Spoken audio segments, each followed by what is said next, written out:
দেখেন ভাই ছাল নাই কুত্তের বাহানা গ্রেপ্তার করছে তো অপরাধ না করলে তার গ্রেপ্তার করতো না, তো গ্রেপ্তার করছে তারপরেও দেখেন কি বলতাছে। এদের আসলে লজ্জা শরম বলতে কিচ্ছু নাই। পুলিশের কাছে গ্রেপ্তার, তারপরও এই কথা বলে কিভাবে বলে? হ্যাঁ, এদের কতটুকু সাহস চিন্তা করে দেখছেন? আসলে বয়সটা তেমন হয় নাই, কিন্তু তাদের মানে মাথার মধ্যে যে কি জ্ঞানটা হয়েছে, রক্ত গরম, তো এই জন্য এই ধরনের কথাগুলো বলতেছে। তো দেখছেন, দেখেন ভিডিওটা দেখলেই বুঝতে পারবেন।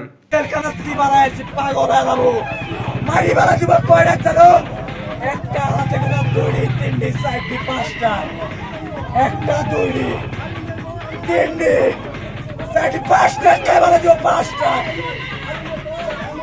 পাঁচটা। ওই জায়গাতে একটা দেখা যাচ্ছে, একটা সভাপতি মসজিদে একটা দড়া, তিন। আসলে ভাই এই বর্তমানে এই সমাজে এই যে কৃষক গ্যাং বলে, এরাই হচ্ছে মূলত সেই কৃষক গ্যাং। এরা হচ্ছে মূলত সন্ত্রাসী।